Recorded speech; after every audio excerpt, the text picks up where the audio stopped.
এই যে আমার পম ভ্যারাইটির চন্দ্রমল্লিকারা ফুটতে শুরু করেছে।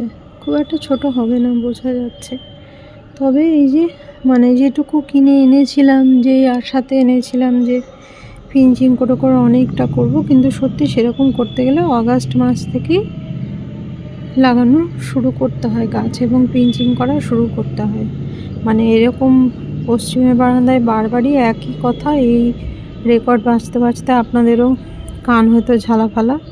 তো ওই এত কম রোদ পশ্চিমের বারান্দা রয়েছে, তো যার জন্য যেটুকু দিয়েছে, যেটুকু করতে পেরেছি, যেটুকু ঝাঁকালো করতে পেরেছি, সেটুকুই হ্যাটস অফ নিজেকেই। কারণ হ্যাঁ, পেরেছি, এটা তো আমার অসাধ্য ছিল। এবং আমি যখন গাছ কিনি তখন আমাকে একদম ব্যঙ্গ করে বলেও ছিল, কপালের ওপর হলে হলো, না হলে নয়। এরকম একজন একটা কমেন্ট করেছিল। যাই হোক, করেছি, পেরেছি, ফুটেছে, তো কিছু হলেও তো ফুটলো।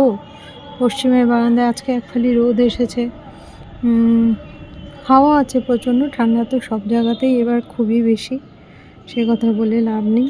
তো রঙটি ভালোই লাগছে, একদম সাদা ফটফটে, অপূর্ব সুন্দর।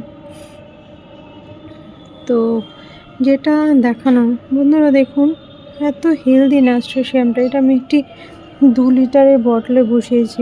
এই গাছটি বসানোর সময় আমার কাছে টব ছিল না, তো সবসময় তো আর টবে বসানো যায় না।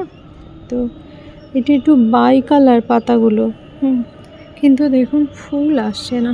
বুঝতে পারছি না রোদ আসছে না সেই কারণেই নাকি, এর আগে আমার ন্যাস্ট্রেশিয়ামের অভিজ্ঞতা খুবই ভালো। এতদিনে ফুলে ভরে যাওয়া উচিত ছিল, গাছটি যতটা হেলদি বা আরও কিছু, কিন্তু ফুল আসেনি। ও না না না, এই দেখুন, এই দেখুন বন্ধুরা, এক সেকেন্ড, দেখাতে পারছি না। এই যে ফুল, না না ফুল নয়, তো দেখি কবে আসছে। ফুল নয়, ওই বাই কালার পাতাটা, ওটাই ভেবেছিলাম আর কি। দেখা যাক। আর আপনারা যদি কোনো সাজেশন থাকে ন্যাস্ট্রেশিয়ামে কি দিলে ফুল আসবে, এত সুন্দর গাছ, দেখুন একটু দূর থেকেই দেখায়, দেখেছেন এতদিন ফুল চলে আসা উচিত, কেন আসছে না আমি বুঝতে পারছি না। রোদ কম জন্যেই নাকি, একটু জানাবেন সবাই।